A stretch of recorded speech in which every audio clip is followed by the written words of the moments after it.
Hey, what it do, world? Hey, I'm back like I left something. Hey, peep this out.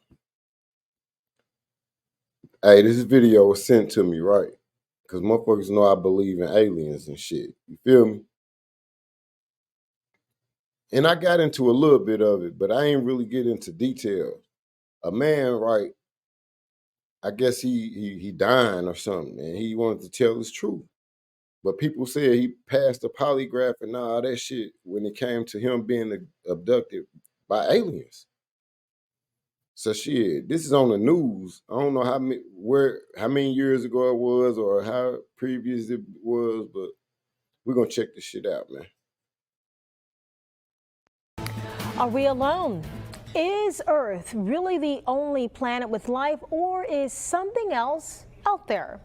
Here's investigative reporter Shelby Myers with a story that just might make you rethink everything.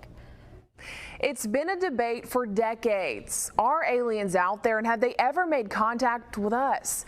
After 45 years of keeping it a secret from his own family, a Gulf Coast man's declining health has given him a reason to write a book and leave his legacy. Calvin Parker is now ready to tell the story of the event that would change his life forever. Do you ever get any feelings or flashbacks when you come out here? No, it's changed. It's hard to feel anything when you come out here. What do you think about the whole experience? Think it happened? I think something happened down there. I'm not at all sure what happened. Something happened to him, the way they were upset. You don't fake fear. You know, he was scared. He was scared out of his mind.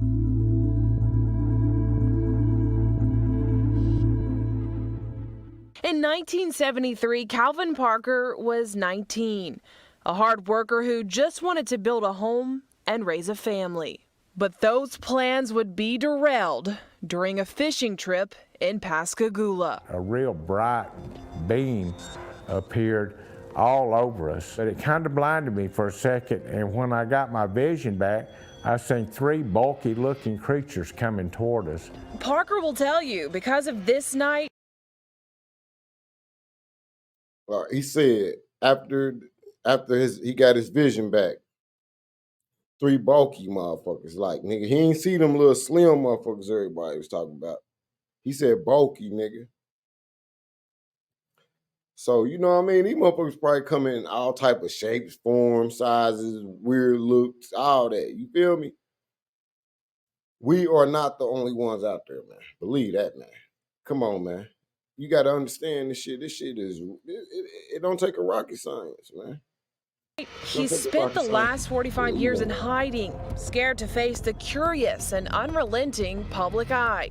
We'll get up and go to work in the morning, nobody would never know, and they won't make us out to be idiots. But after suffering a stroke and having 2 open heart surgeries, in a rare interview, Parker is recounting to me the night that changed his life. And we pulled up and I noticed there was posted signs there.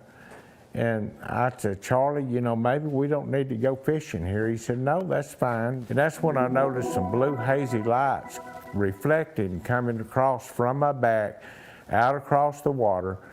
So I stood up thinking that I was gonna go to jail for trespassing. Just north of where That's how you know he ain't lying. This nigga said he thought he was about to go to jail. He thought them was police lights or something. Charlie bullshitting. He telling Charlie, hey, man, fuck all this fishing right here, man. This shit just ain't seeming right. You feel me? And then you see some motherfucking lights and you think it's police, nigga. And there's some weirdos on their way to get your motherfucking ass, nigga. Ingalls Shipyard now sits, Parker and his fishing buddy, 42-year-old Charles Hickson, would do anything but fish that night. I seen 3 bulky looking creatures coming toward us, and they was probably 4.5, 5 foot tall. They built like football players, but I noticed they kind of moved mechanical wise and they was floating off the ground. By the time we stood up and turned around, they was there on us all at one time. So 2 of them got a hold of Charlie, 1 of them got a hold of myself, and instantly I felt like that I just got relaxed. Parker claims he and Hickson were levitated into the spacecraft. There was an examination room, what I call it. And the old big ugly creature that brought me in, he took me and See, the only thing that just don't be making me believe this shit is because the motherfuckers didn't say they shitted on themselves. If you didn't take a dump or piss on yourself, you didn't see no aliens, man.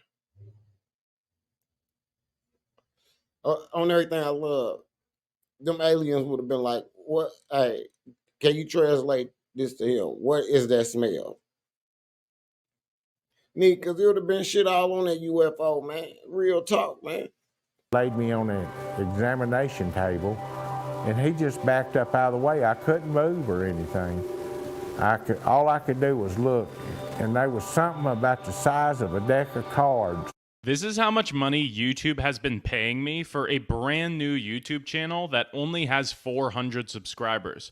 What's even crazier than that, though, is that I've never even uploaded That came out of the ceiling, and it hovered about a foot in front of my eyes, and then it went to the right side of my head and it clicked, went behind my head and it clicked, went to the left side of my head and clicked, and then straight to the front, and then it shot back up in the ceiling.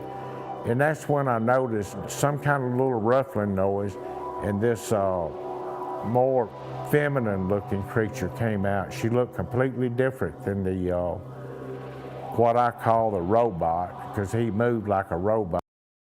So they sent the hams out. They sent the alien hams out to be like, hey, you cool. Because they know a woman know how to talk to a nigga. So they sent they lady out, the aliens. How the aliens got that kind of game, man? Real shit. Just mechanical wise. She looked kind of feminine looking and had fingers, regular fingers, and all. Come over and pinched me on the side of the cheek. And then she took her finger and run down my throat and got behind that little thing that hangs down back there and tried to come up in my nasal cavity. And that was when it started hurting and I started choking and I got scared. And she just kind of telepathically told me, you know, don't be afraid, we're not gonna hurt you. And with those words, Parker says the aliens dropped he and Hickson back off on the bank. Frozen in fear, Parker didn't want to let anyone know what happened. Hickson, however, said they had to tell somebody, so they called the Jackson County Sheriff's Office. And I said, could I help you? He said, yeah, I've had something happen, but said, you gonna laugh if I tell you what it is. I said, look, fella, go ahead and tell me, I'm busy. What happened? He said, I got picked up by a UFO. I laughed.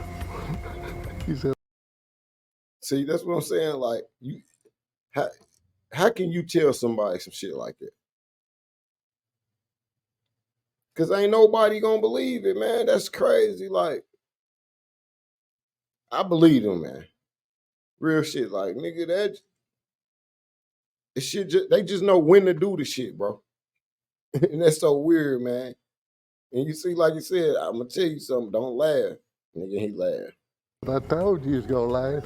Still, former Jackson County Captain Glenn Ryder told the men to come into the station. Jackson County deputies had two choices that night.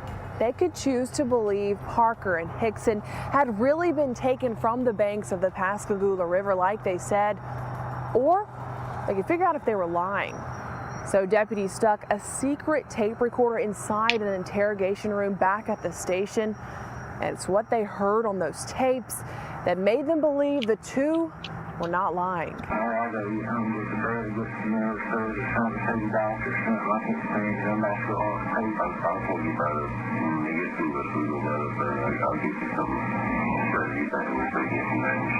And they were upset. I figured they'd say, well, come on, man. They let you know that something happened. Something happened, like, and only he know. Like, nigga, why would he tell nigga, man, I'm gonna get you some sleeping pills and shit? Nigga, they hear the tape and these niggas talking about trying to get some rest and they got the what just happened to them. because OG know he traumatized. You feel me? That's wild, boy. Look, we got these guys through, Alien. but it wasn't that. They were still, the boy especially was upset. The men would take lie detector tests and pass. Ufologists and researchers flew in right away to interview and hypnotize the two, concluding they did experience something traumatic. The two were even sent to Keesler Air Force Base in Biloxi to make sure they weren't radioactive. It's a circus, media circus. Within days, the story went global. After the two were checked out, former WALA TV reporter Rennie Brabner caught up with them. Up at the emergency room door, there's a line of sheriff's cars out there.